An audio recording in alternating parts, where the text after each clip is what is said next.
ನಮಸ್ತೆ ವೀಕ್ಷಕರೇ, ಅಶ್ವವೇಗ ನ್ಯೂಸ್ಗೆ ಸ್ವಾಗತ. ನಾನು ತೇಜಸ್ವಿನಿ. ಪೊಲೀಸ್ ಕಸ್ಟಡಿಯಲ್ಲಿ ಪವಿತ್ರ ಗೌಡ ಪಶ್ಚಾತ್ತಾಪವನ್ನ ಪಡ್ತಾ ಇರುವಂತದ್ದು ಈ ಕುರಿತು ಒಂದು ಅಪ್ಡೇಟ್ಸ್.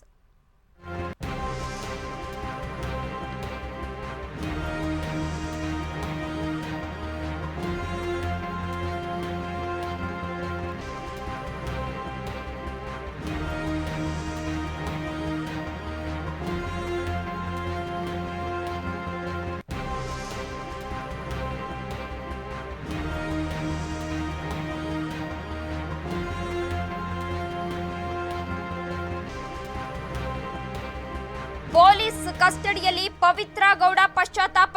ಇಡೀ ಘಟನೆ ಬಗ್ಗೆ ನೆನೆದು ಪವಿತ್ರ ಗೌಡ ಪಶ್ಚಾತ್ತಾಪವನ್ನ ಪಡ್ತಾ ಇರುವಂತದ್ದು. ರೇಣುಕಾಸ್ವಾಮಿ ಮೆಸೇಜ್ ಬಗ್ಗೆ ಕಸ್ಟಡಿಯಲ್ಲಿ ಅಳಲನ್ನ ತೋಡಿಕೊಂಡಿದ್ದಾರೆ. ನನ್ನಿಂದಲೇ ಹೀಗೆಲ್ಲ ಆಗೋಯ್ತಲ್ಲ ಅಂತ ಮುರುಕವನ್ನ ಪಡ್ತಾ ಇರುವಂತದ್ದು. ಘಟನೆ ಬಳಿಕ ಕಸ್ಟಡಿಯಲ್ಲಿ ಪವಿತ್ರ ಗೌಡ ಪಶ್ಚಾತ್ತಾಪವನ್ನ ಪಡ್ತಾ ಇರುವಂತದ್ದು. ಚಿತ್ರದುರ್ಗದ ರೇಣುಕಾಸ್ವಾಮಿ ಕೊಲೆ ಪ್ರಕರಣ ಆರೋಪದ ಮೇಲೆ ನಟ ದರ್ಶನ್ ಈಗಾಗಲೇ ಜೈಲು ಪಾಲಾಗಿದ್ದಾರೆ. ಪ್ರೇಯಸಿ ಪವಿತ್ರ ಗೌಡರನ್ನ ಕೂಡ ಪೊಲೀಸರು ಈಗಾಗಲೇ ಬಂಧಿಸಿರುವಂತದ್ದು. ಈ ಪ್ರಕರಣದಲ್ಲಿ A1 ಆರೋಪಿಯಾಗಿರುವ ಪವಿತ್ರ ಗೌಡರಿಗೆ ಕೆಟ್ಟ ಮೇಲೆ ಬುದ್ಧಿ ಬಂದಿದೆ, ಪೊಲೀಸರ ಮುಂದೆ ಪಶ್ಚಾತ್ತಾಪದ ಮಾತುಗಳನ್ನ ಆಡ್ತಿದ್ದಾರೆ ಎಂಬ ಮಾಹಿತಿ ಕೂಡ ಲಭ್ಯವಾಗಿರುವಂತದ್ದು. ಪೊಲೀಸ್ ವಿಚಾರಣೆ. ಪವಿತ್ರ ಗೌಡ ರೇಣುಕಾಸ್ವಾಮಿ ಮೆಸೇಜ್ ಬಗ್ಗೆ ದರ್ಶನ್ಗೆ ಹೇಳಿ ತಪ್ಪು ಮಾಡಿದೆ ಎಂದು ಕಣ್ಣೀರಿಟ್ಟಿದ್ದಾರೆ ಎನ್ನಲಾಗ್ತಿದೆ.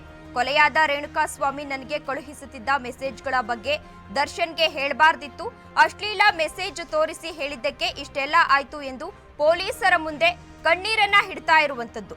ನಾನೇ ಈ ಬಗ್ಗೆ ಪೊಲೀಸರಿಗೆ ದೂರು ಕೊಡಬಹುದಿತ್ತು, ಆದರೆ ಅಶ್ಲೀಲ ಮೆಸೇಜ್ ಬಗ್ಗೆ ದೂರು ಕೊಟ್ಟಿದ್ರೆ ಕಾನೂನು ಕ್ರಮ ಆಗ್ತಿತ್ತು. ಅದನ್ನ ಬಿಟ್ಟು ಪ್ರತಿಯೊಂದನ್ನು ಕೂಡ ಮೆಸೇಜ್ ತೋರಿಸಿ ದರ್ಶನ್ಗೆ ಹೇಳಿದ್ದು ತಪ್ಪಾಗಿತ್ತು ಎಂದು ಪೊಲೀಸರ ಮುಂದೆ ಪವಿತ್ರ ಗೌಡ ಪಶ್ಚಾತ್ತಾಪವನ್ನ ಪಡ್ತಾ ಇರುವಂತದ್ದು. ಇನ್ನು ಅಶ್ಲೀಲ ಮೆಸೇಜ್ಗಳನ್ನ ಅವರಿಗೆ ತೋರಿಸಿ ಹೇಳಬಾರ್ದಿತ್ತು, ಇದು ಕೊಲೆಯಾಗುವ ಹಂತಕ್ಕೆ ಹೋಗುತ್ತದೆ ಅಂತ ನಾನು ಅನ್ಕೊಂಡಿರ್ಲಿಲ್ಲ ಎಂದು ಪೊಲೀಸರ ಮುಂದೆ ನಟಿ ಪವಿತ್ರ ಗೌಡ ತಮ್ಮ ಅಳಲನ್ನ ತೋಡಿಕೊಂಡಿದ್ದಾರೆ ಎನ್ನಲಾಗ್ತಿದೆ. ಇನ್ನು ರೇಣುಕಾಸ್ವಾಮಿ ಕೊಲೆ ಬಳಿಕ ನಟ ದರ್ಶನ್ ಪವಿತ್ರ ಗೌಡ ಮೇಲೆ ಹಲ್ಲೆಯನ್ನ ಕೂಡ ಮಾಡಿದ್ರಂತೆ. ಈ ಹಲ್ಲೆಯಲ್ಲಿ ಗಾಯಗೊಂಡಿದ್ದ ನಟಿ ಆಸ್ಪತ್ರೆಗೆ ದಾಖಲಾಗಿ ಚಿಕಿತ್ಸೆ ಕೂಡ ಪಡೆದಿದ್ರು ಎನ್ನಲಾಗಿದೆ. ಇನ್ನು ರೇಣುಕಾಸ್ವಾಮಿ ಮೇಲೆ ಹಲ್ಲೆ ಬಳಿಕ ನಿನ್ನಿಂದಲೇ ಹೀಗೆಲ್ಲ ಆಯಿತು ಎಂದು ಪವಿತ್ರ ಗೌಡ ಮೇಲೆ ದರ್ಶನ್ ಈಗಾಗಲೇ ಕೂಗಾಡಿದ್ರಂತೆ.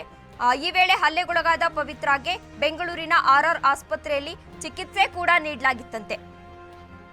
ರೇಣುಕಾಸ್ವಾಮಿ ಕಿಡ್ನಾಪ್ ಹಾಗೂ ಕೊಲೆ ಪ್ರಕರಣದಲ್ಲಿ ನಟ ದರ್ಶನ್ ಹಾಗೂ ಪವಿತ್ರ ಗೌಡ ಸೇರಿದಂತೆ ಎಲ್ಲ 13 ಮಂದಿ ಆರೋಪಿಗಳನ್ನ ಪೊಲೀಸರು ಈಗಾಗಲೇ ನ್ಯಾಯಾಲಯಕ್ಕೆ ಹಾಜರುಪಡಿಸಿದ್ರು. ಸದ್ಯ ಆರೋಪಿಗಳನ್ನ 6 ದಿನಗಳ ಕಾಲ ಪೊಲೀಸ್ ಕಸ್ಟಡಿಗೆ ಕೋರ್ಟ್ ಒಪ್ಪಿಸಿದ್ದು, ಪವಿತ್ರ ಗೌಡರನ್ನ ಮಹಿಳಾ ಸಾಂತ್ವನ ಕೇಂದ್ರಕ್ಕೆ ಕರೆದೊಯ್ಯಲಾಗಿದೆ ಎಂಬ ಮಾಹಿತಿ ಕೂಡ ಲಭ್ಯವಾಗ್ತಾ ಇರುವಂತದ್ದು. ಇಂದು ಸ್ಥಳ ಮಹಜರು ನಡೆಯಲಿದ್ದು, ಆರೋಪಿಗಳನ್ನ ಪೊಲೀಸರು ಘಟನಾ ಸ್ಥಳಕ್ಕೆ ಕರೆತರಲಿದ್ದಾರೆ ಎಂಬ ಮಾಹಿತಿ ಕೂಡ ಲಭ್ಯವಾಗ್ತಾ ಇರುವಂತದ್ದು.